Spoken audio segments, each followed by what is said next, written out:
Alrighty, gang. Here's to nights that turn into mornings and friends that turn into family. Cheers!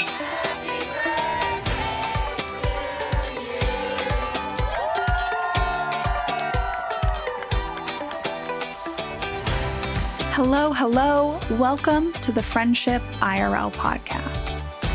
I'm your host, Alex Alexander, and each week we explore what's working and what's not in our friendships, community, and connections. Have you ever wished you could sit down and have a conversation about what is really going on in your friendships? Well, you found your people. Join us as we dive into real-life stories and explore new ways to approach these connections. Together, we're reimagining the rules of friendship.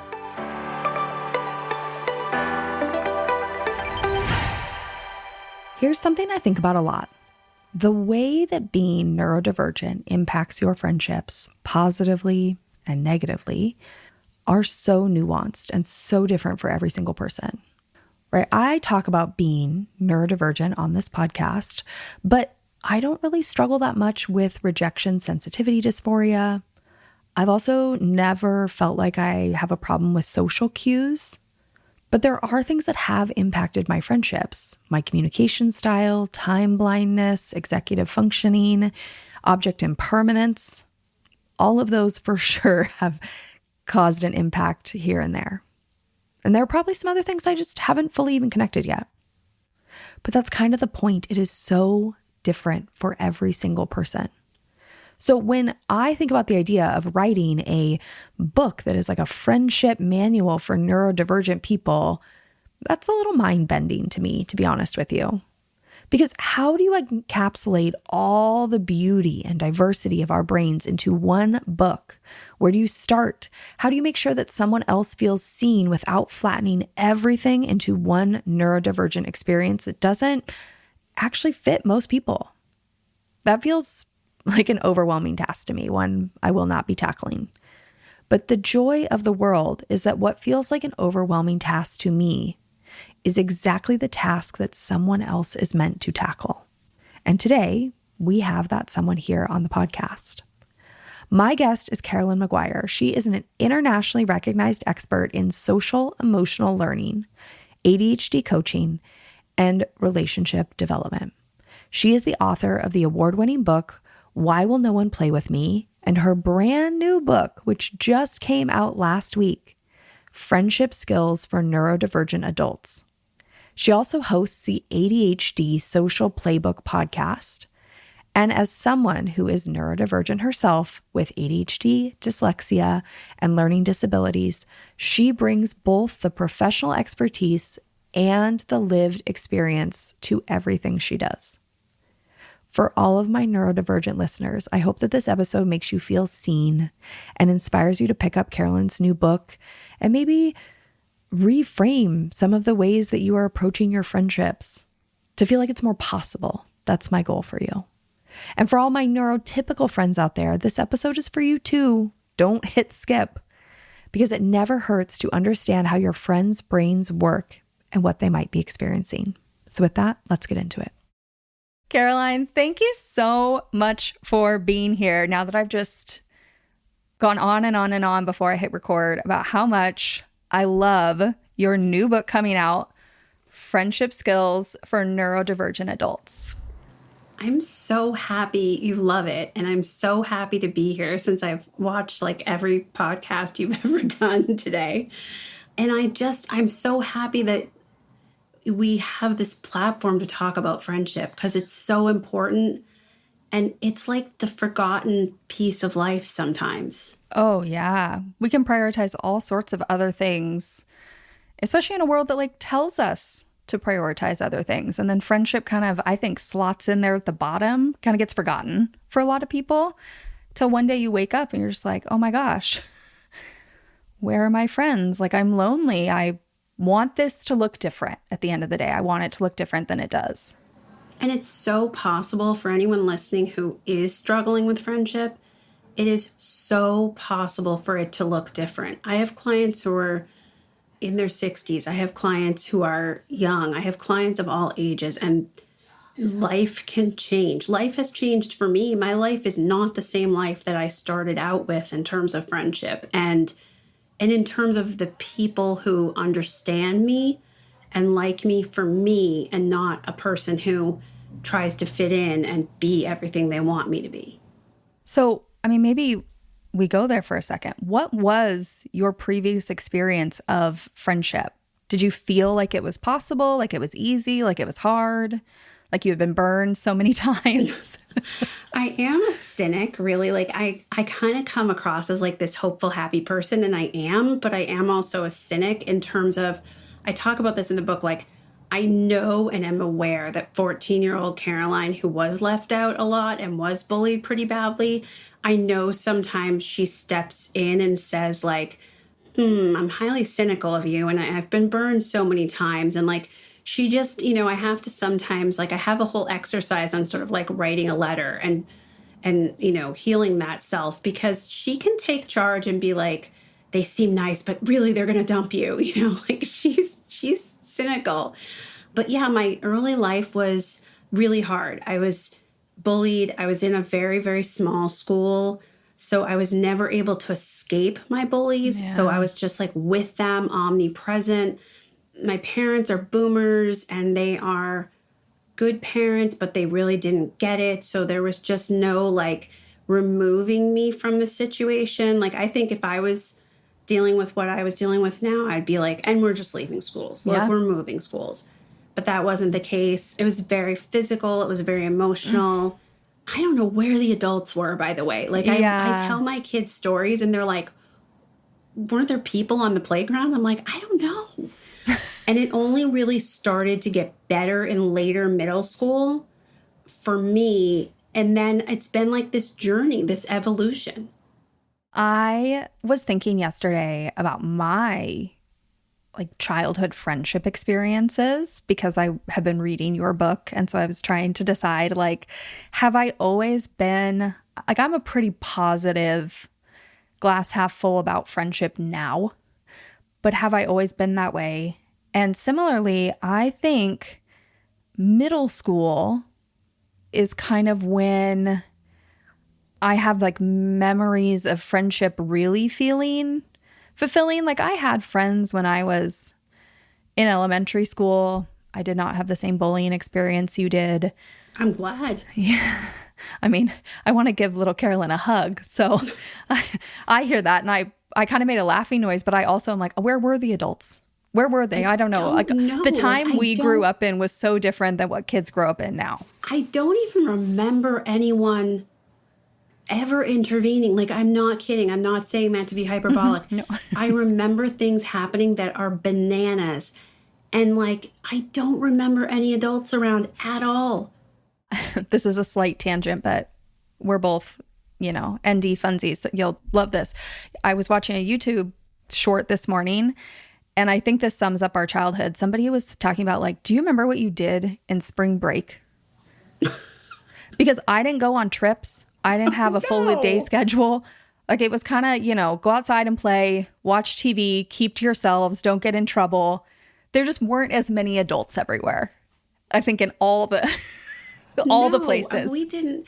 Well, and also I have much more opportunity as an adult professional that's made this career and with a spouse who's very successful. I didn't have that in childhood. Like it was not that economic situation. So we didn't go anywhere. Like we didn't go anywhere. And I had friends in my neighborhood, but they were like always kind of picking on me. So I'm totally non-athletic, like full disclosure to the audience. I could not catch a ball. The one time I hit a ball with a bat, I actually dropped and threw the bat and hit my gym teacher in the face with the bat. So I also was like, I was like Diary of a Wimpy Kid. Like I would have these things happen to me that were like so bizarre. Like my dad was like, how did you hit the teacher with the bat in the face? Like, how did this happen to you? And so I was just so like everything was outdoor games and I was just so awkward and I couldn't catch a ball. And we didn't know then, like, oh, you're dyslexic and you probably have this and you probably need occupational therapy. And like, the reason you can't, I mean, it just didn't exist. So to this day, too, by the way, I don't make friendships around sports, which a lot of people do, and good for them. I love that for them. But like, if someone was like, do you want to go kayaking? I'm like, I'd probably fall in the river and like end up beneath the kayak. Like, no. Yeah, I get that. I have a lot of friends who go do sporty activities without me. I'm just like, we got to find different interests to spend time together around, because kayaking's fine for me. But if you want me to hit anything, catch anything, throw anything, it's not going to be pretty. You don't want me there. You don't want me. Like, don't put me on your bowling team. I'm terrible, but I will come cheer you on. Yes. So if we feel like middle school was maybe the first kind of more positive memories, you know, you and I agree on something very foundational, which is that friendship is a skill and that anybody can establish that skill at any time. Do you think that maybe middle school was like the beginning of when you started establishing that skill? Do you think it happened later? Yeah, so I had this teacher who was really kind to me. And she had these like little therapy groups in 8th grade, 7th grade, 8th grade. And she would have all of us come to do these little therapy groups. And then she would have me come meet with her. And it was just to chat. She always had food in her office. She was like one of those super great teachers. And she started basically talking to me about like, it's a skill. And she was so non-shaming, like so wonderful, just like, you know, really aberrant too for our era. And really started saying to me things like, Caroline, you're so curious. Like, you can make conversation with people. And without saying like, you're an old soul and you talk like you're 100 years old, she was like, what if you like listened to music that kids listen to? Like, I'm an only child too. Every afternoon I spent with my grandparents, I had no ability to connect with kids my age. And then I was like awkward and said stupid things and whatever. So she was so kind. And that's really when I started realizing like, this is a skill. And I think that really is part of why I talk about this at the beginning of friendship skills for neurodivergent adults, because I was like, people think that everybody just has this and it just magically appears. It grows, you know, and I just don't think that's true. I think also there's thousands of self-help books published. So people are reading these books to get better at stuff, which means even typical people are reading, you know, and trying to improve and trying to build a skill. You know, I've talked about this on the podcast before, that I grew up with a very terrible family of origin situation. And I think I realized at a pretty young, like probably middle school age, that if I wanted support, I was going to have to build it for myself. And when you're desperate, you will take a lot of risks. You will try a lot of things that other people aren't doing. You know, I had no reason not to put in the reps and to try new things. And so I think I like slowly developed this skill over time, quite frankly, because I was just so desperate. Same. I just wanted to be left alone. Like, I just wanted them to not bully me, right? Like, I just wanted friends so that it would end. So same. And that support piece, I just want to say this for anyone who's on a journey, it's so important. I don't care if it's an online support group. I don't care if it's a therapist or a coach or a community. You have to have a system of support. It's so important. And I am such a believer in having that place where you can go and you can talk about these things, because otherwise you just feel so alone. Yeah. Deeply alone. Like deeply. To the point of, I actually just did an episode on this, kind of talking about, you know, like if you get to that place where you feel that alone, it's just this like omnipresent sense of panic almost all the time. You can feel it in your bones, and you might try and shove those feelings down or ignore them. But at a certain point, it really builds up in there. Like, you don't want to be bullied anymore. I didn't want to feel like I had no one to call when things were bad. And you can feel that as you move through your day. So I don't recommend that anybody does what we did and builds from like rock bottom. I say this, build from wherever you are right now. Do it before you need it. If you are someone who is feeling that rock bottom, desperate feeling right now, first of all, hi, I am here. You can always message me. I know I joke about how my DMs are kind of a confessional, but honestly, it is true. And sometimes it's easier to tell someone that you don't really know very well. I am happy to hold space for that. Shoot me a message. Seriously, I'm happy. And I do respond to all of you. But I also want to tell you that there are other resources. I am so happy that you found this podcast. You are not alone. And I'm not just saying that. Friendship IRL is full of episodes of people who felt really lost when it came to their next move in the world of connection. So you can go scroll back through pretty much any episode in this back catalog and find one that probably has somebody who felt alone, lost, confused, like they didn't have a lot of hope. But I want to send you to 2 specific episodes as a starting place. The first one is episode 170, I Don't Have Any Friends, Help. This one is really all about reframing what counts as a worthy connection in your life, because I firmly believe, especially if you are at rock bottom, that looking around in your world and realizing that you even have a few simple connections, it really helps when you're in that desperate place. Now, the second episode I want to send you to listen to is episode 36, How to Feel Very Not Alone.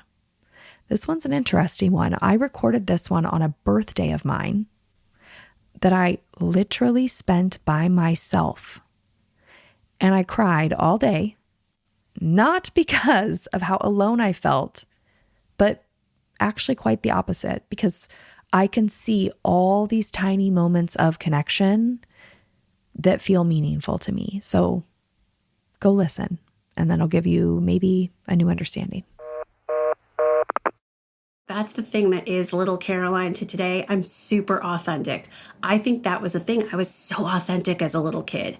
Like, I think I was too blunt for sure. I was same. way too blunt. I was told I was too much all the time.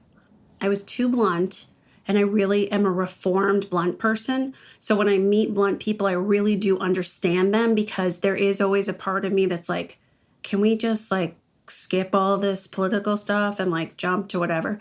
But I think also I was like really authentic. And I think that's not what everybody is. And so when you're like really authentic and transparent, I think it's just not with a lot of social norms, especially in our generation. Yeah. I mean, okay, so that opens up something that was so... I've never heard anybody talk about this before, but when I was reading your book, I was just like, whoa. Can we kind of dive into this idea? Maybe we start with masking. Can we talk about masking and how you define masking in the book? So masking is this idea of suppressing your neurodivergent traits and basically camouflaging them and kind of becoming a little bit of a shapeshifter, where you adapt to the environment, but to the point where you're not saying, I don't really like vanilla ice cream. You're like going along. It's really, really a lot of people pleasing, but what ends up happening with masking is if people mask a lot, they end up losing themselves. And so they really don't know what they like. And I totally am saying this from a place of compassion. I get how it happens. It's a spectrum too. There's people who mask a little bit. There's people who mask a lot. We all wear a mask sometimes. I was a thespian, so I think I was a theater kid. So I think that my mask was playing different roles. Like, I really didn't even think about it until the past sort of 10 years, where it really came to light that ADHD, autistic folks do this.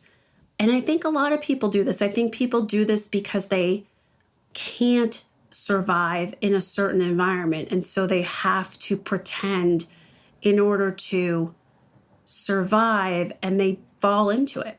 Yeah, I mean, you have an entire list, like a table in your book, where you talk about kind of like ways that people are masking, to the point of, changing how you dress every day. Maybe you're a more creative dresser and you really like tone it down. That's when I was reading your list where I was like, oh, I feel a little called out, because I feel like, I was saying I always felt like I was too much. I was too direct. I was too blunt.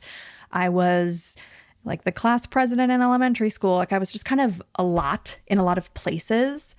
And as a kid, I kept being told, like give the other kids a chance, do this, do that. So in certain places, I really tried to make myself smaller. And one of them was kind of denying any creativity I had. Like I used to tell people I'm not creative, which is now comical. But I think I really didn't want to admit how creative I actually was. I didn't want to show that off because, quite frankly, now that I am showing it off as an adult, now that I'm allowing that, I do get a lot of commentary. I get a lot of like, oh, well, aren't you just good at everything? And it's, but I suppressed it for so long. Yeah, I mean, I get commentary too because I'm very put together. And so I get a lot of people saying, is that your mask? And I'm like, no, this is actually my authentic self. My parents are more like a little bit more hippie-esque, my mom. And so I wasn't allowed to wear like makeup. I wasn't allowed to wear jeans. I wasn't allowed to wear certain things. And I love clothes and I love fashion and I love all that stuff. And I always did, even as like a little kid. And so I feel like this is me unmasked, me wearing like lots of clothes and being kind of a clothes horse. Like that's who I am. Like that's the true Caroline. And so I think it's hard because we all need to be kinder to each other. Like if someone is masking too, they're doing it to survive and because they have for so long. And it's a journey to unmask. It is not, I think social media has been so good for neurodivergent people in the sense that we find each other there.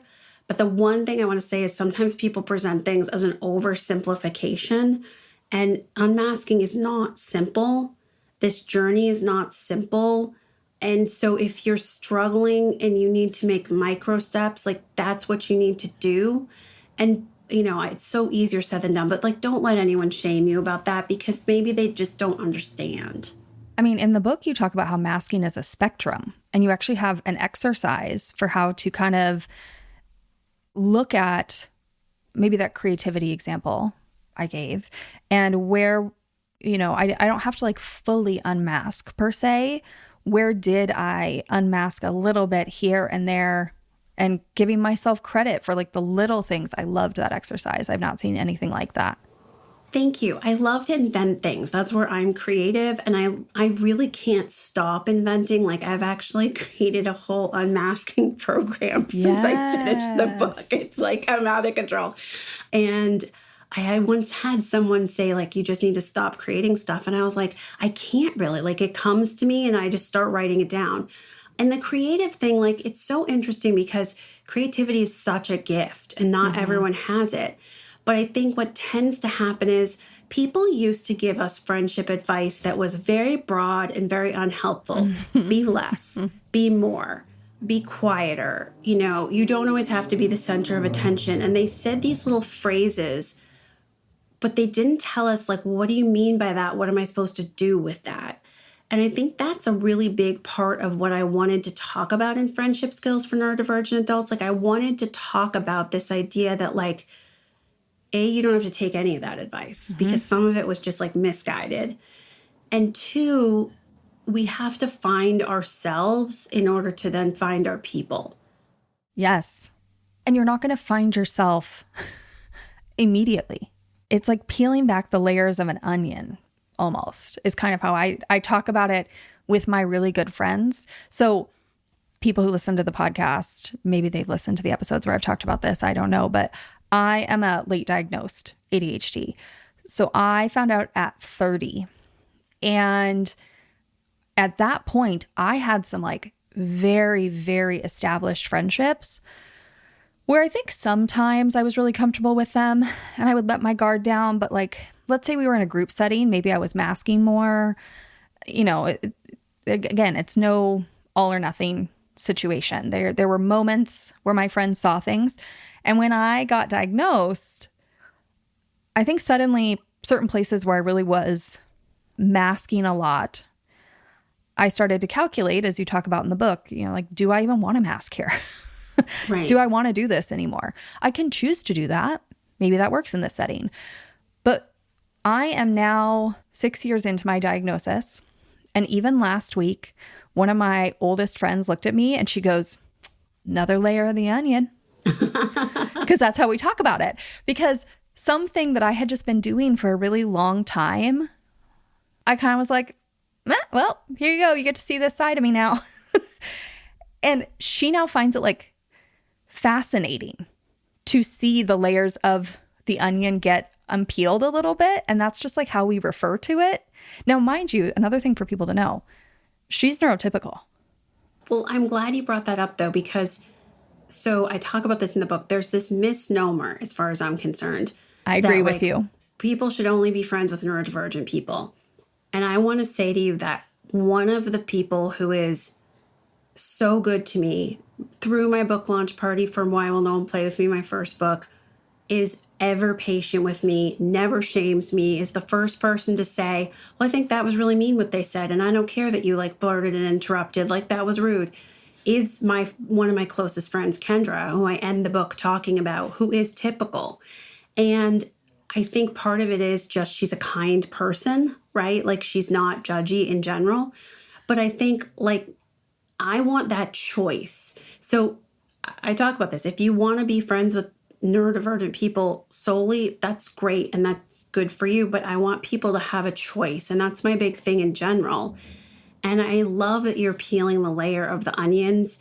And I think also there's going to be people who are in for that journey and are loving that you're doing it. And then I talk about this in the book. I kind of have made new friends. I have my friends from college, who are not here in my town, but they are in my life, even if it's just writing me yesterday or writing me, in a week or something like that. But I did find that as I grew since my diagnosis and as I evolved, I realized the people who weren't really treating me well, and I have shed those friends. And, maybe they shed me, I don't know. But I was just you're not treating me well. And so I think that's the other thing. Sometimes you're unpeeling these layers and some people are critical and aren't kind. And I talk about this a lot in the book, looking at how will someone be a good friend? And if they're not, I love your friend is thinking that. I love that they're the layers and they're in for the journey. If they're not and they're unkind, I love a good list of criteria. And one of the things, on my list is how do you feel when you're with that person? Because if you don't feel good, they're not a good friend. Yeah. I just think that I'm with you. I've had people who, as I have unpeeled certain layers and certain contexts and done things, I've had people who struggled, but caught up later. They needed a moment to process. I've had people who, haven't really enjoyed it, haven't loved it. And some of them I'm still friends with, but I'm a new version of me in a little bit of in certain ways. And they don't necessarily really want to be friends with this new version of me. And that's okay. And we can still kind of be in community or be in contact. I don't need to put a lot of energy there. They don't put a lot of energy there, but we're pleasant to each other. There's nothing wrong with them. That's fine. We're just not meant to jive in this version of me. And then I have friends who have just let it go. There's no right or wrong way to do it. But I think you're right. It's to check in on your feelings. How do you feel? Yeah. And I think also for anyone who's newly diagnosed, I think that there's sort of a pre-diagnosis, post-diagnosis. And I think there's a lot of adults getting diagnosed later in life. By the way, it's not a trend. No, it's not a trend, people. It's not a trend. It's about people having the time during the pandemic to actually think about things and realize things. And I think there's times when who you were before you knew your brain is not who you are now, and you transition. I don't really believe in friendship breakups. I don't break up with people and have some big drama, but sometimes people do fade away.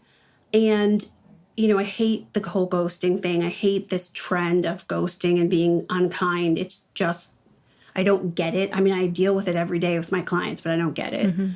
But I do think that you evolve. And if you evolve and someone doesn't understand that evolution and isn't up for it, then you may not stay close to them. They may drift away.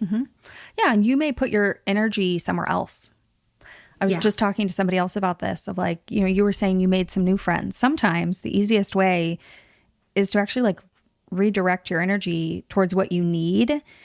And then those other friendships just become less all consuming. And maybe you can keep them in some sort of simpler format, or maybe over time they just like slowly dwindle. I'm not talking about ghosting.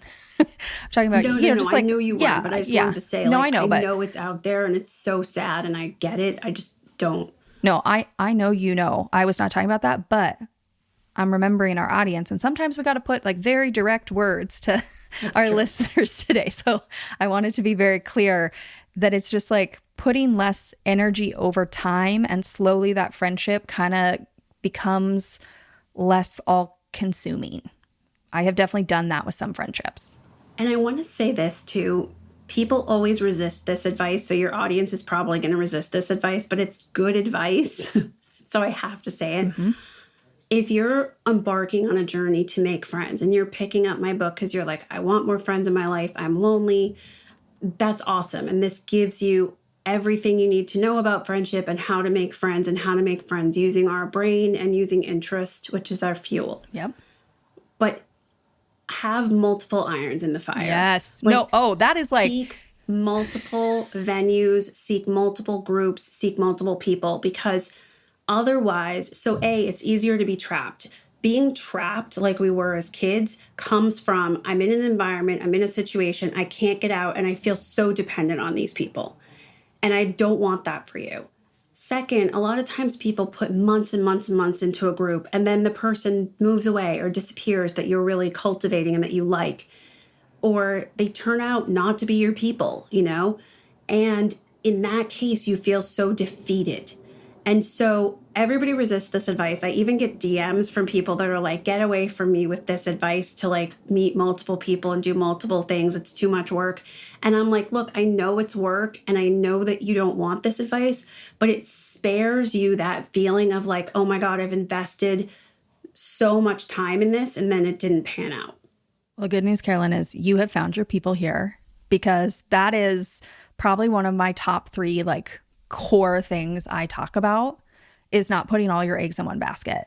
I know it is. And that's why I was so happy when I was listening to you. I was like, oh my God.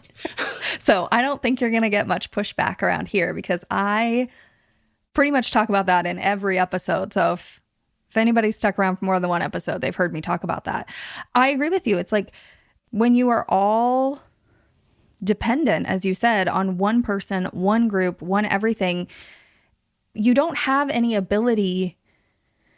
Well, no, you don't have any ability. It makes it harder to maybe, for example, like unpeel a layer and be a little more your authentic self, because you're so panicked that if you do, this one group might not like it and you have no other options. So then, because you're so dependent, you feel just like really boxed in to doing anything you can to stay there. Absolutely. We don't like that around here. No, you want options. We want options. You want options. And you have different friends for different purposes, yes. Right? So what if you like being friends with me, but you would like to go outdoors, right? And I have stated that I am not going to go outdoors, right? And you're like, well, I want to do this stuff. And I'm like, well, I can't do this for you because I will fall off the boat. Then you want to have a different friend for a different purpose. And it's okay. We can all coexist. So I think that's part of your message that I really, really love, because I think we have to have multiple avenues. And that helps us also explore different sides of ourselves. Carolyn and I did not mean to basically end up talking about my wheel of connection here, but that's what we're doing. For all of my neurodivergent friends listening today, I have a framework for you. I have a visual for you, something that will allow you to see all the connections in your life, what's there, what's missing, where you want to put your energy. That framework exists. It is going to completely change. I know that we love a framework that we can plug an understanding of like a topic that really just kind of feels out there and floaty, and we can make it concrete. If you want to do that, go listen to episode 100, where I break down my wheel of connection framework. It is the cornerstone of everything I talk about when it comes to friendship. It's on my website. It's all over my social media. Go find it. Now, while I have you here, I want to bring up one more thing. A little earlier, when I was talking to Carolyn, I mentioned this idea of kind of putting less energy into a friendship. And I know that for a lot of us who are neurodivergent, we need a really direct, tangible example of what that looks like. Because Carolyn kind of brought up the idea of ghosting. And just to be clear, that is not what I was talking about. So I want to give you an example. Let's say there's someone that you have been spending a lot of one-on-one time with, and you're realizing that this friendship just really isn't supporting you. You don't have to ghost them. You don't have to have a big dramatic friendship breakup. What you can do is look at your wheel of connection and ask yourself, where does this friend actually fit? Now, maybe with all this one-on-one time, they've really found themselves in your present friend category. But you're realizing that they aren't as supportive as you want, or there's some things you don't align on. And maybe they're more of a defined friend, or maybe they're more of a historic friend. And both of those are okay. And you can kind of shift them into another category on your wheel of connection. You can still be friends with them. You're just going to have different roots, different things you connect about. So if you're kind of shifting them into a defined friend category, this might mean that instead of hanging out with them one-on-one all the time, maybe you're really going to focus on inviting them to that workout class that you love, or that group hike that you go on.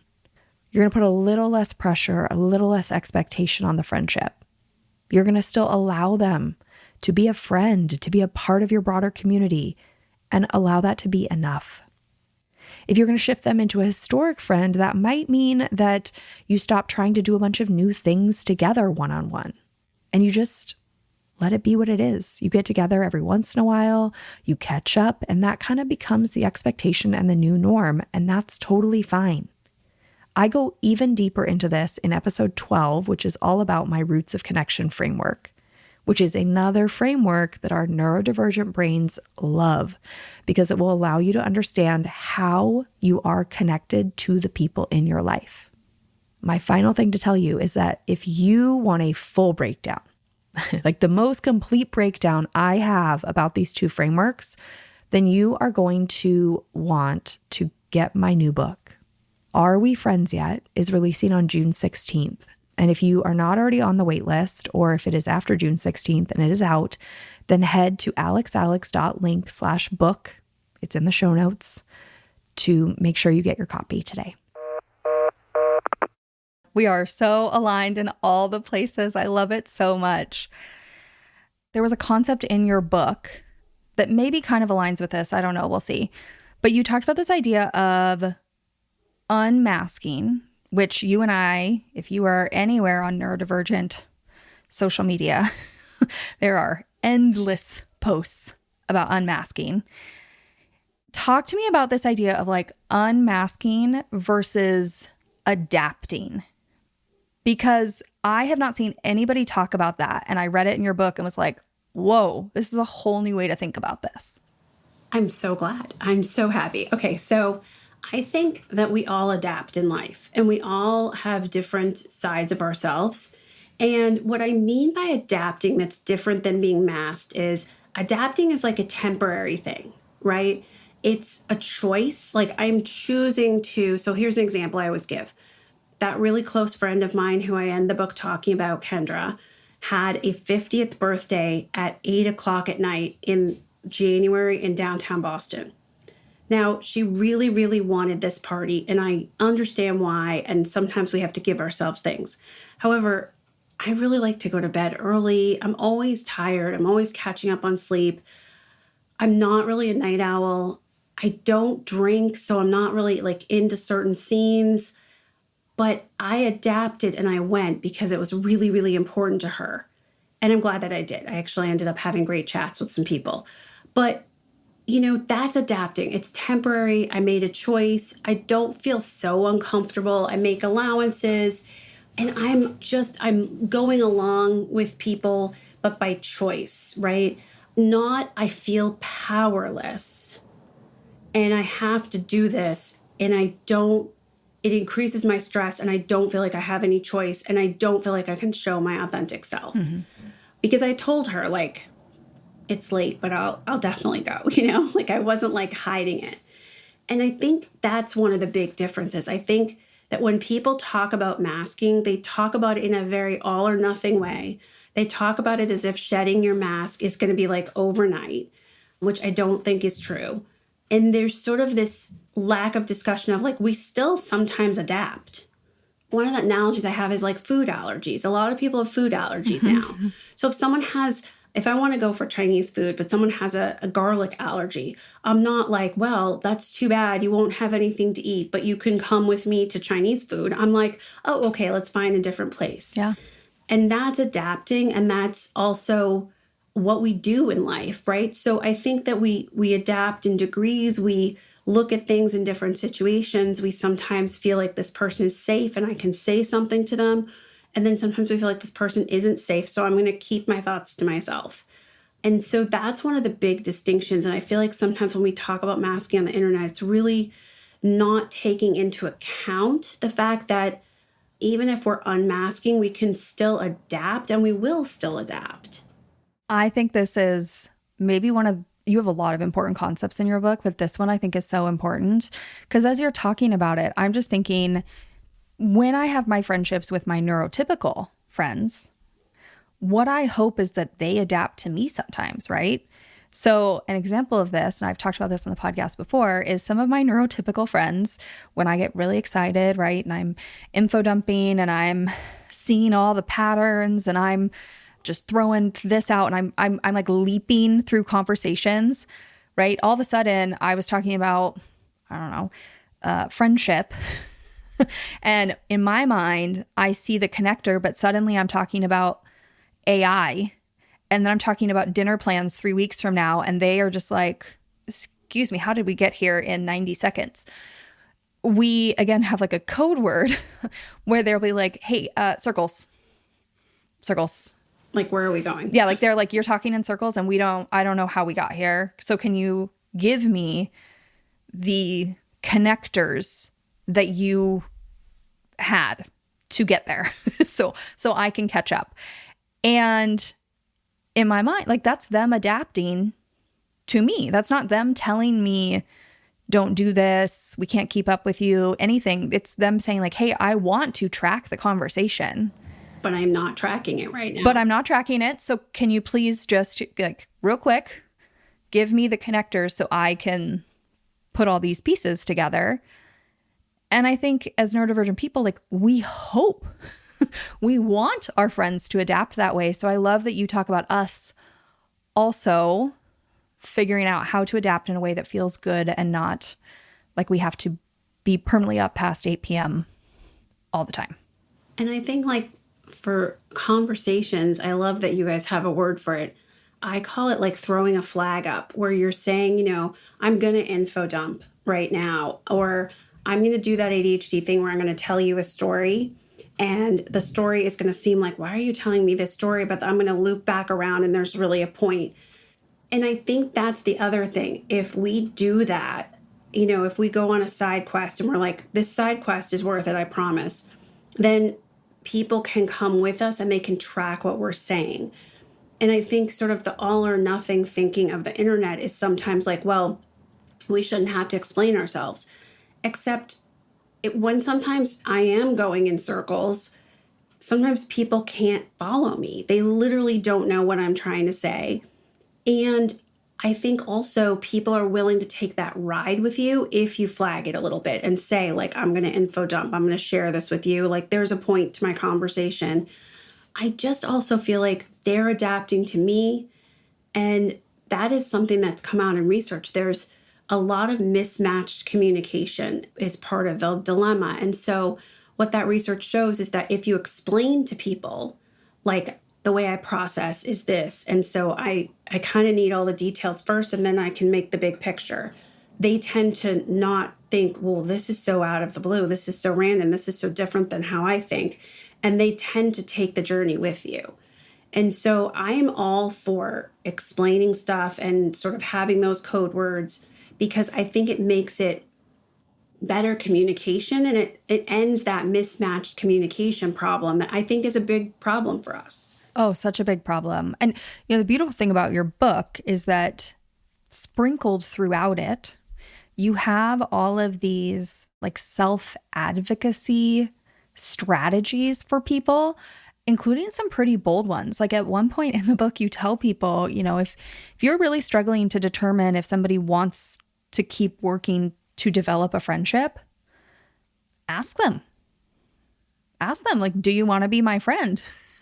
And I read that. I was just like, yes, like that's okay. Anybody who does want to continue working to be your friend, if you hung out a few times and they keep coming back, and if they're going to be your friend and that's what makes you feel comfortable, like that's probably not the last time you're going to ask them a really direct question. So I was so excited to see that in the book.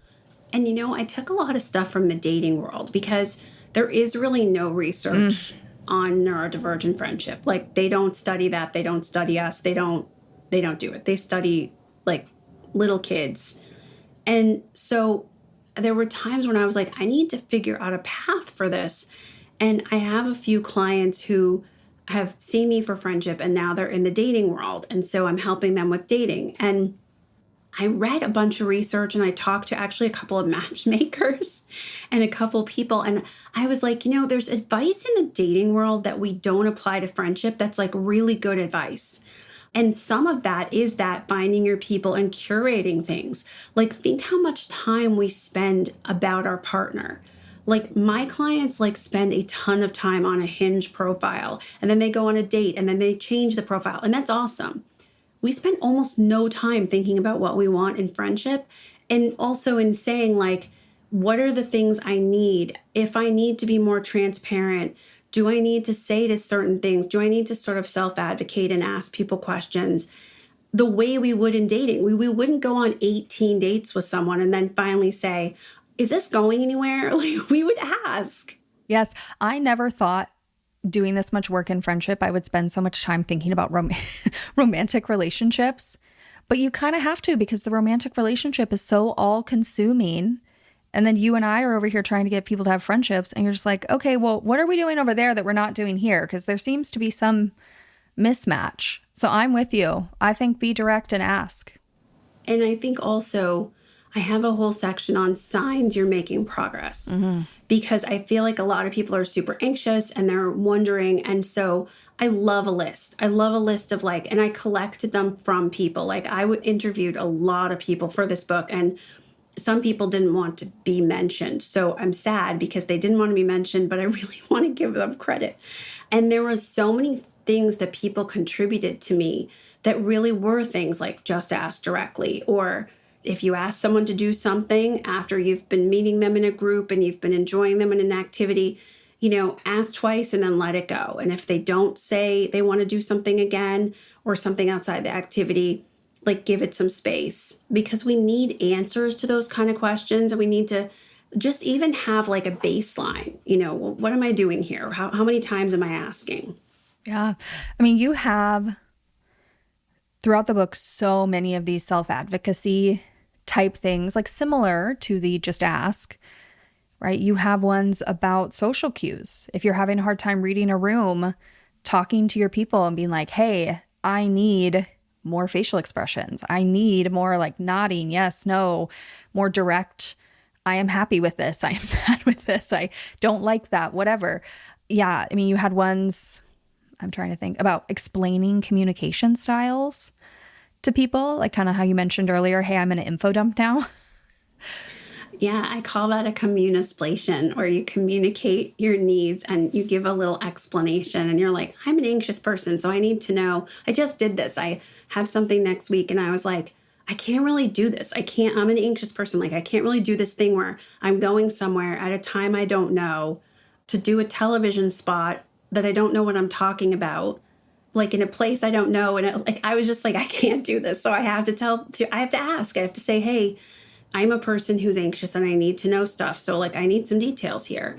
And I think a lot of times my clients feel really shame about that. But most of the I mean, I use this all the time and my clients use it all the time. Most of the time people are like, oh, okay. They just don't think to provide it because for them, it's not an issue. Yeah. Well, and again, to compare this to something else, because sometimes I think when we talk about it in a non-friendship context, that helps people. I am one of those people that has a lot of food issues. So when we are like going to dinner with someone, it's like, no, I actually have to open up the menu before we confirm, and I need to read through and determine if there's anything I can eat there. And then I would never ask somebody to necessarily do that for me, although some of my close friends try, and that's very sweet of them. But I do need some information, right? Or if you're cooking dinner and I'm coming to your house, I will, for example, I have a list of very everyday products like bread, tortilla chips, mayonnaise, salad dressings, like things that I can eat by brand, because again, I have such a complex list. And my friends have that. And so if they are cooking me dinner, they will literally be like, oh, this recipe calls for mayo. Let me open Alex's list of approved mayos that she can eat by brand. And so I think when we talk about it in that sense, somebody's like, well, if that's what she has to do to enjoy a meal with her friends, then like that sounds like a lot of work, but I'm happy her friends will accommodate it. We're talking about the exact same thing for communication styles and sensory input and the same self-advocacy for anybody who feels that shame. I don't think it's any different. I don't think it's any different either. And I do also feel like, part of unmasking is to not be miserable, right? Because like one of the things that happens with neurodivergent friendship is it doesn't feel worth it because we're going to a place we don't like, to be with people we're not really connected to because we're masking, to do something we're not really interested in doing, to spend money we don't really have. Like, it's like, why would that be enjoyable? And so it's not going to happen overnight for people. But I really wanted people to think about like, what fills your connection cup?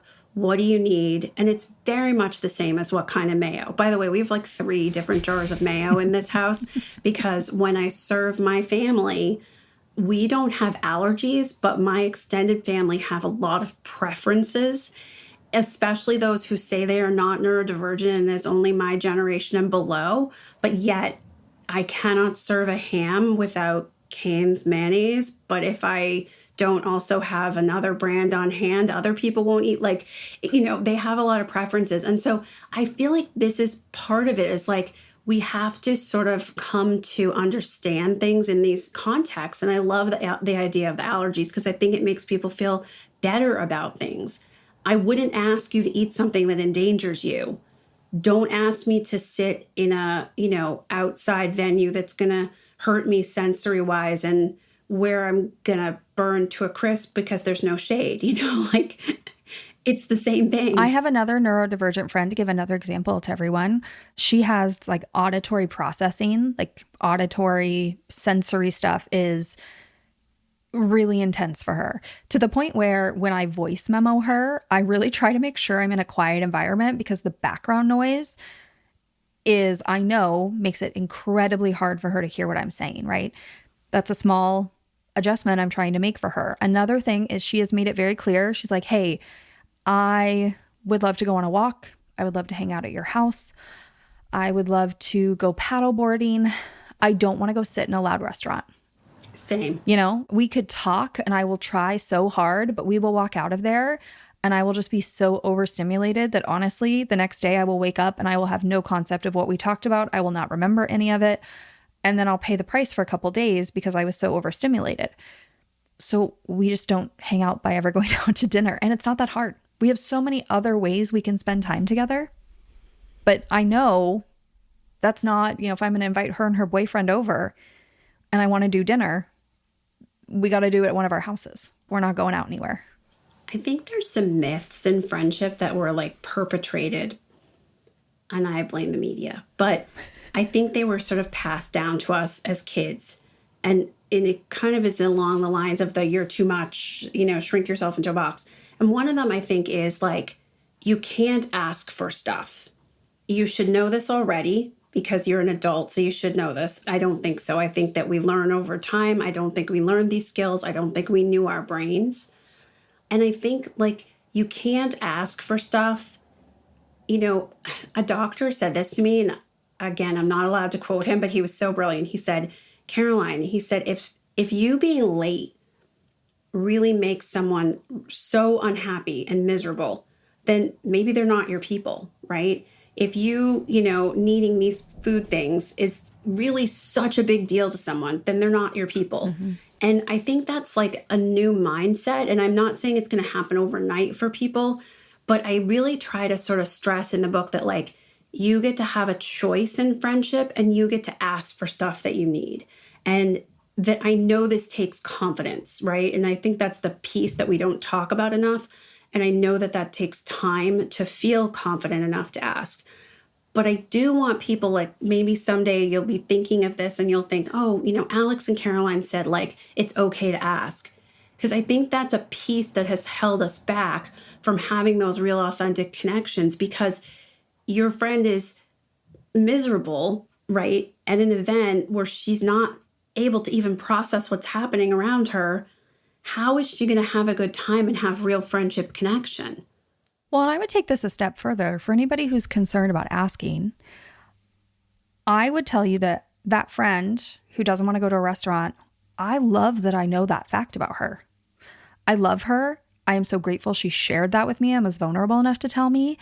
And it makes me very happy to, suggest a hangout that I know she would like. Right. And on the flip side, something I've really seen is that list of my food restrictions and things. For as much as I have told my friends, hey, it's okay. You can just tell me, Alex, there's nothing there you can eat and I will bring my own meal. Not a big deal. Not once have I had that happen to me. They always, honestly, in my mind, like, spend too much time trying to accommodate me. But they're so proud of themselves when they do. They're so happy. They're like, it's a way that they showed me love and how much they care. They want to do it no matter how much I tell them they don't need to, or like, hey, it's okay. I don't need to be able to eat every dessert. Like, one is fine. And yet I get there and they're so proud to be like, hey, I checked the ingredients and you can eat that one and that one and that one. Every dessert on this table is safe for you. Because I think that if someone is a true friend, they really care about taking care of you. Mm-hmm. And that's, I think, a real distinction. And by the way, I talk about this in the book. Not everyone is a close friend. Mm-hmm. So you have different levels of friends. And a lot of times I think what we do as neurodivergent people is someone who's an acquaintance, we give them the name friend. And then when they don't come through for us like that, we're really disappointed and we feel so rejected. But they're not a friend, they're an acquaintance. And I think that's an important distinction. Like, I think our friends could do that for us. And then I think sometimes our acquaintances don't, because they don't know us well enough either. Mm-hmm. Yeah, I agree with you. I also think, like, right, you talk about this in the book, it's kind of a spectrum of, like, giving people little opportunities to show up that way. So an acquaintance, like, I may not give them my full list of allergies, for example, and my list of foods, but I might tell them, like, hey, I'll come to that barbecue for the community, just so you know I'm probably going to bring my own food. How do they react to that? I'm not looking for them to be like, oh, I'll accommodate everything. All I'm looking for them to be like, oh, okay, well, yeah, I want you to have something you can eat, right? Like, right. And absolutely. The little, you talk about this in the book, like the little opportunities, and seeing how if people show up in that way and like building up to that over time. And if it's a community, that may be like the top level I get, is that everyone is just really welcoming to me bringing my own food. Yeah, I call this dropping a ping. So I have some exercises too where I'm like, feel people out. Like, part of the point of conversation, I know we don't love chit chat and we don't love small talk. Part of the point of conversation is to feel people out. and see how they react to things. And so you even could develop some things that you say, like if you love certain things, you can make a little comment like, I've been on this block before because I've been to this restaurant. I'm like a total foodie. And then just see what they say and see how they react. And those small opportunities allow you to get to know people better. They allow people to show you their like and, affection for you. I think like paying attention, not in a hyper vigilant way where we drive ourselves absolutely into rumination, but just paying attention to like, if these are the things I want in friendship and these are my people and these are the things that I want to see from someone, let me like feel people out and also give them little opportunities and see how they are. Not like in a testing way, but in a way I call it feeling people out, because I don't want to like give everyone a test and make them like, try to pass the test. Yeah. Yeah. I mean, you also talk about in the book, like the idea that when you are trying this out, you don't have to buy every car. It literally could just be for practice, is what you say, that you could go and you could be practicing the skill of dropping these little pings here and there. How do you feel about that? Were you able to do it easily? Did you come up with a few of your go-to pings that you're going to drop?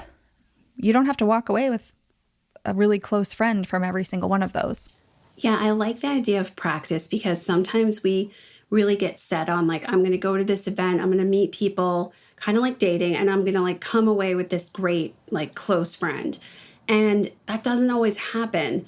And we do need to practice these skills. These are skills, and sometimes we're practicing. I made a video, I don't think it's gone up yet, but made a video because I went to a wedding and I was like, oh, this is how my clients feel, because I didn't know anyone.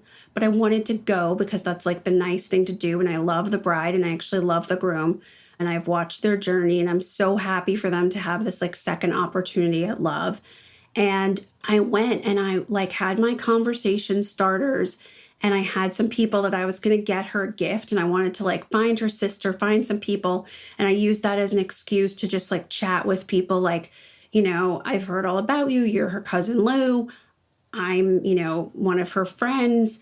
I'm looking to get her a gift. She told me she went to this great outdoor store. Do you happen to know what she's talking about? Mm-hmm. And I ended up like having a really good night, partially because I saw it as practice. I didn't see it as a comment on me if I was like alone. My husband ended up having like a total, like he's such an extrovert. He was like chatting with everyone and he was like having all these conversations. But, if it's harder for you, which it was for me, I think just to have that baseline mindset of like, this is practice. It's not going to be the best conversation I ever have. I think that can help, because then you do sometimes let your guard down and actually have one of the best conversations you'll ever have. Yeah. And we all have to, even you and I, you wrote a book on friendship skills for neurodivergence, and you're over here talking about how you're still practicing.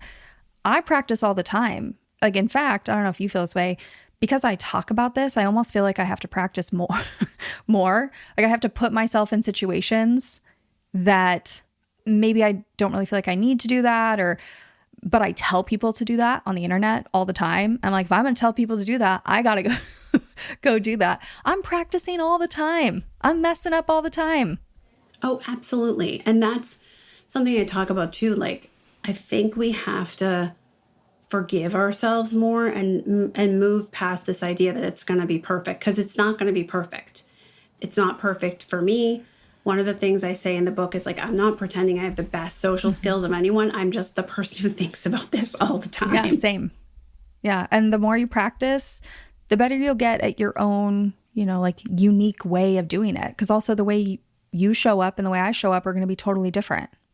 And that's okay too. Totally. That's part of the unmasking. You don't have to be a certain way. And that's where this book is different. A lot of books in the past, especially for children, were like, this is how you do social skills and this is how you do it. And you have to be a certain way and you have to adapt yourself to this and you have to mask and you have to pretend and you have to fit yourself in a box. And when I was starting this book, I was really like, I've watched that. I've had jobs where I was running social skills groups where they wanted me to do that. And I was like, no, I'm not doing that, and was very unpopular.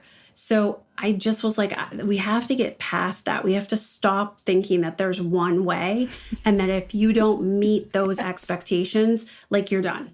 Yes. We could just host a podcast together is what I'm learning today, because this is truly my thing. And I'm also like, I don't know, this one way doesn't seem to be working for a lot of people. Quite frankly, a lot of people are lonely out there. And also, I just firmly believe whatever works for you and feels good for you, who am I to tell you how to do it? Who is a book or a writer? Whatever feels good to you and you feel like you're getting the connections you need and finding the belonging that you need, I love that for you. The end. That's all I want for people.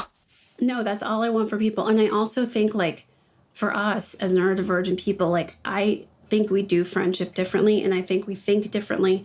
I don't think I can do things the way that everyone else does them. I have to find my own way forward and I have to honor my brain. Yep. And sometimes my brain is, not linear and is going in circles. And so I think that sort of, there's only one way and you have to meet that one way. I think it's going to evolve and change because I think as we're also in a more diverse society, I think that there's just more ways of being that everybody is finding. Yeah, I agree with you. I can't wait to see what like the landscape that we're working in looks like in 10, 20, 30, 40 years. I think we are on the edge of just some major shifts happening over time in our lifetime. Oh my gosh, yes. So I think that your book, Friendship Skills for Neurodivergent Adults, is kind of like Friendship 101 for neurodivergent people. That's what I was telling you. I think anybody who, honestly, anybody should go pick up this book, because even if you are a neurotypical person, you likely have some neurodivergent people in your life somewhere, whether they know it or not.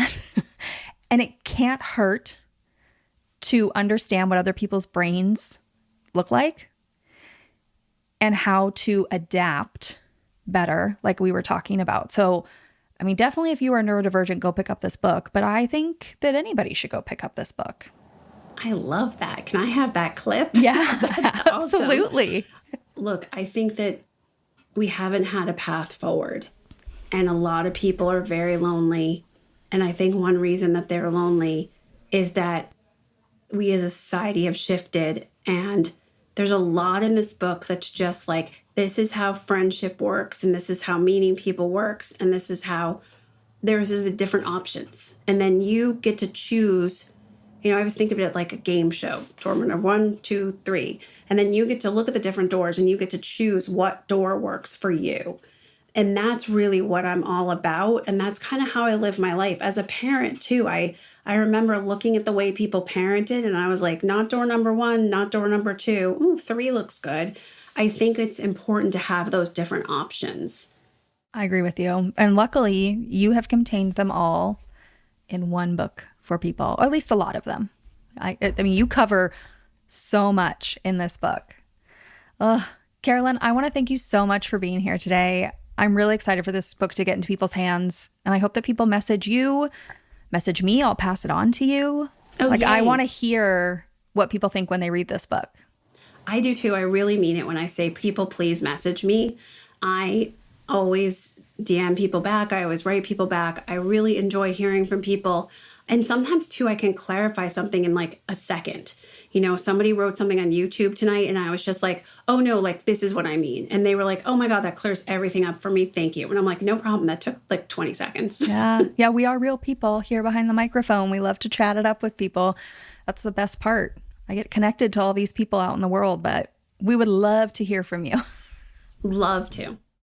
Before I let you go, if this conversation resonated with you today, if you heard something somewhere that felt like Carolyn and I were talking directly to you and an experience that you have had, I want you to go get her book.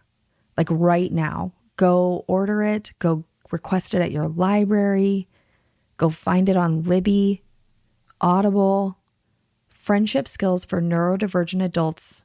It's out there. It is available as a resource. And I am not exaggerating when I say that the number of actionable tips frameworks, and exercises packed into this book is kind of insane.